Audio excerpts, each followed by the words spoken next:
آج جہلم کا ایک زبردست قسم کا رسوائے زمانہ انسان، اور مرزا علی الجہلمی کئی سوال ایسے ہیں جن کا جواب باقی ہے۔ تو ابن تیمیہ کی کیا بات کرتا ہے، کہاں پہ راجہ بھوج، کہاں پہ گنگو تیلی۔ ابھی مرزا جہلمی کا کلپ آیا نا، کہتا تانوں پتہ نہیں میں کون ہاں۔ اچھا ان کہا جی کون ہے؟ کہنا میں منگولاں دی اولاد چوں، خود کہہ رہا ہے، کہنا میں منگولاں دی اولاد چوں۔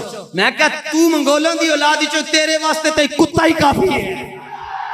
بات سمجھ گئے ہو یا نہیں سمجھے؟ کہتا ہے میں منگولوں کی اولاد میں سے میں یہ کر دوں گا وہ کر دوں گا۔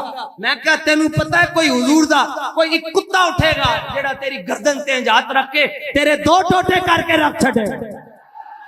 آج ہر بدبخت الو اٹھ کے جو ہے نا صحابہ کے خلاف بھونکنا شروع کر دیتا ہے، اور یہ زہر کا پیالہ پی لے گا۔ بتا دوں حضرت معاویہ کے مسئلے میں بھی سامنے بیٹھنے کے لیے تیار نہیں ہے، یہ پی لے گا زہر کا پیالہ، یہ نہیں بیٹھے گا سامنے۔ اور مرزا جہلمی بولے گا اچھے غوث پاک کہاں سے چلے گئے؟ ایک کتے دے دماغ میں جو پاؤنک تو سوا ککھ نہیں آؤں گا، کتے دے دماغ میں جو پاؤنک تو سوا ککھ نہیں آؤں گا، ککھ نہیں آؤں گا۔ تو وہ اہل سنت میں سے لوگوں کو خریدتے ہیں جنہوں نے لبادہ اہل سنت کا پہنا ہوا ہوتا ہے، اور حقیقت میں وہ رافضیت کے گندے نطفے ہوتے ہیں، جس کی بہت ساری مثالیں ہمارے سامنے موجود ہیں۔ اسحاق جھال والا مردود اسی قسم کے انسانوں میں سے تھا، انجینئر مرزا مردود اسی قسم کے انسانوں میں سے ہے۔ حضرات گرامی کا تیری اوقات کیا ہے، تیری حیثیت کیا ہے، تیرا مقام اور منصب، تیرا مرتبہ کیا ہے؟ ہر ابن تیمیہ سے محبت کرنے والا تیرے وجود کے پر تھوکے گا، تیرے کردار پہ تھوکے گا، تیری سیرت پہ تھوکے گا، تیرے نسب العین پہ تھوکے گا، تیرے نظریے پہ تھوکے گا۔ ایک مولوی اٹھیا نواں اسلام دے نا تے انہیں اسلام دا پردہ اڑے ہے، انجینئر محمد علی مرزا آندا ہے نا بابے نو میں جاننا۔ اور خبیثہ تو تے اپنے پیو نو نہیں جاندا، تینوں کی پتہ ہوئے نا بابیاں دے کمال دا ہے۔ آج کل وہ کمرے والی سرکار بھی وارد ہوئی ہے، اس کا کام ہی بس بیٹھ کے کیڑے نکالنا ہے، اور اس کو بیچارے کو آتا بھی کچھ نہیں ہے، بس کیڑے نکالے گا بیٹھ کے۔ تو مر جانا کیڑے کٹ کٹ کے، کیڑے والی سرکار تو مر جانا کیڑے کٹ کٹ کے، تو مر جانا ہے، تیرے جیسے کئی مر گئے، تیرے جیسے کئی مر گئے، تو سڑ، تو مر، تو اپنے کمرے میں مر جانا پہ گئے کیڑے کٹ کٹ کے۔ یہ قادیانیت اور رفس کا جو مکسچر ہے، یہ شخص، یہ جہنم کا جہنمی، اور سن رہا ہوگا اس بھیڑیے نے وہ چیز کھینچ کے اللہ کے مقدس ولیوں پر لگانے کی کوشش کی، اس رافضی لونڈے نے وہ چیز ان ولیوں کی طرف جو ہے وہ معاذ اللہ منسوب کرنے کی کوشش کی۔ یاد رکھ اگر آئندہ تو خواجہ معین الدین چشتی اجمیری تے داتا گنج بخش علی اجمیری دے اتے کوئی ایسا تبصرہ نہ زیبا کیتا، تینوں اگے ٹکرے نے مولوی اور ہون تینوں ٹکرے گا نصیر الدین نصیر گولڑوی دا غلام۔ اساں تینوں یہ نہیں کہنا کہ تو اعلان کر، اساں تیرے بوے تے انج آنا جی میں آن دا حق ہوندا ہے۔ اسی علی حجویری دا لنگر بھی کھادا ہے تے خواجہ معین الدین چشتی اجمیری دا لنگر بھی کھادا ہے۔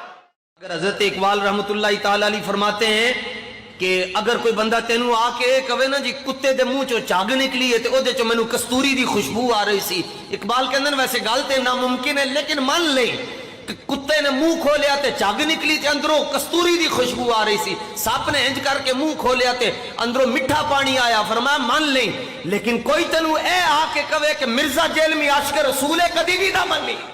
حضرات گرامی قدر جھوٹا ہے، یہ کذاب ہے، یہ مکار ہے، یہ دجال ہے، لوگوں کو اپنے دام تصویر میں پھنسانا چاہتا ہے، لوگوں کو سیدنا امیر معاویہ کی ذات اقدس سے برگشتہ کرنا چاہتا ہے۔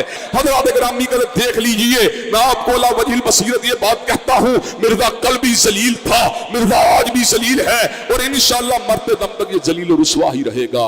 یہ مرزا جہلمی چھپا ہوا رافضی اہل سنت کا لبادہ اڑا ہوا، یہ صرف بند کمرے میں بیٹھ کر لمبی لمبی پھینکنے والے لوگ ہیں یہ۔ اس کے بعد بھی کم وقت اگر تو یہ کہتا ہے نا کہ مناظر جھگڑا ہوتا ہے، اس کا مطلب تو لوگوں کو الو بنا رہا ہے بیٹھ کے، تو علمی کتابی نہیں ہے، تو دنیا کا سب سے بڑا فسادی ہے، جس کا کام جس کو وقت کو بٹھایا گیا ہے صحابہ کے خلاف بھونکنے کے لیے، تیرا کام یہی ہے۔ رافضیت کے پیسوں پہ پلنے والا، ایران کے ٹکڑوں پہ پلنے والا یہ جانور صحابہ کے بارے میں اپنی زبان گندی دراز کرتا ہے، اور حقیقت میں اس کا من پلیت ہے، اس کے ماننے والے اس سے بڑے پلیت ہیں۔ کئی کیڑے نکالنے والے آئے، مر گئے حضرت جی، پوچھتا کوئی نہیں، ان کی قبروں پہ لد پھینکنے والا بھی کوئی نہیں ہے۔ مجھے اس کی کوئی ٹینشن نہیں ہے، میں چاہتا تھا کہ گلی گلی یہ چیز ڈسکس ہو کہ جناب رومنز اور پرشینز کے بعد اب جو ہے وہ مسلمز کی بھی امپائر کھڑی ہو رہی ہے. تو وہ ہو گیا, ہم کامیاب ہو گئے. کوئی دنیا کی مسجد نہیں بچی جہاں پہ اردو سپیکنگ لوگ ہوں, دنیا کی. سر ہمیں تو پوری دنیا سے لوگ رابطہ کرتے ہیں. ایون نیپال میں میرے بارے میں جمعے پڑھائے جا رہے ہیں مولویوں کی طرف سے. وہ کیوں پڑھا رہے ہیں؟ اس لیے نہیں کہ ان کو بیوقوف ہے, ان کی پبلک چینج ہو رہی ہے. نیپال, بنگلہ دیش, انڈیا, پاکستان, رشیا, یورپ, امریکہ, کوئی نہیں بچا. اور یہ مڑ مڑ کر کے کوئی دنیا میں چینج نہیں آتی ہے. چینج آئی ہے نا, دیکھیں نا, اگریسولی اسٹائل کے ساتھ آئی. مین مین کرنے سے کیا ہوتا ہے؟ کچھ بھی نہیں ہوتا. جو جدھر ہے وہیں رہتا ہے, اسی فرقے میں اور نیک ہو جاتا ہے. عقیدہ نہیں اپنا چینج کرتا. یہاں تو آپ دیکھیں تبدیلی نظر آ رہی ہے آپ کو, گلی گلی نظر آ رہی ہے, انقلاب نظر آ رہا ہے اللہ کے فضل سے, الحمدللہ. تو میں اس پروپیگنڈے سے کبھی گھبراتا نہیں ہوں. میں نے ان کو کہا کہ جتنا مجھے چھیڑیں گے, آپ کی کامیابی صرف اس صورت میں ہے کہ اگر آپ کے مسلک کا جنازہ آندہ 30 سالوں میں نکلنا ہے نا, تو مجھے چھیڑنا چھوڑ دیں تو یہ 35 سال میں نکلے گا. لیکن اگر مجھے چھیڑیں گے نا تو یہ 30 سے 10 ہی رہ جائیں گے پھر پیچھے, کیونکہ میں تو پھر اس طرح ہی ریئیکٹ کروں گا. آپ کو پتہ ہے جب بھی کوئی بات کرتے ہیں تو پھر میں کہنا آواں, پھر میں دساں. میں کوئی غامدی صاحب کی طرح نہیں ہوں کہ میں ملک چھوڑ کے تو دوسری جگہ جا کے بیٹھ جاؤں گا اور ان ٹاپکس کو ایڈریس کرنا چھوڑ دوں گا. نہیں, آپ جتنا چھیڑیں گے, کیونکہ میں نے تو طے کر دیا کہ میں 302 چلتی پھرتی. ظاہر ہے جب میں نے اپنے لیے طے کر لیا تو پھر تو جتنا بھی اللہ مجھے وقت دے گا تو میں تہاڈی منجی ٹھوک کے جانا ہے. ایسے نہیں رکھو, ویسے تو ٹھوک دیتی ہے اللہ کے فضل. ایک انجینئر نے, یا اس سے محتاج جملہ ہے, ایک انجینئر کے ذریعے 1000 سالہ انسانی تاریخ میں بنائے گئے فرقے صرف 10 سال کے اندر کتے کی موت مرے ہیں. صرف موت نہیں مرے, کتے کی موت. انہوں نے 1000 سال کے اندر جو عزت اویل کی تھی نا, 10 سال میں اس سے زیادہ ذلت کمائی ہے. جائیں دیکھیں جس طرح ان کے ساتھ ہو رہی ہے. لوگ ان کے نام کتنے احتراموں کے ساتھ لیتے تھے, آج لوگ کہہ رہے ہیں جناب میمز بن رہی ہیں اب ان کے اوپر, ہونا ہی کچھ ہونا ہے. تو یہ چینج آئی ہے. ہم نے پریکٹیکلی ثابت کیا ہے کہ آپ نے اگر اس امت کو اس شخص کے قدموں تک پہنچانا ہے جس کی قبر مدینے میں ہے, تو جن کی قبریں یہاں بنی ہوئی ہیں نا, ہاں ان کو ایکسپوز کرنا پڑے گا. ٹھیک ہے جی.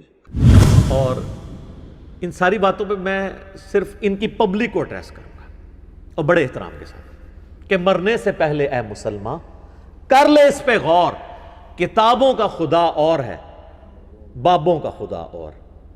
بابے بھی اسی خدا کو مانتے ہیں لیکن جو کوالٹیز کتابوں میں آئی ہیں ان کے ساتھ نہیں, اپنے نظریات کے ساتھ. کہنے کو تو دین سب کا اسلام ہے, لیکن صوفی بھی کہتے ہیں ہم اسلام کو فالو کر رہے ہیں, سلفی بھی کہتے ہیں, حنفی بھی کہتے ہیں, دیوبندی بھی کہتے ہیں, بریلوی بھی کہتے ہیں.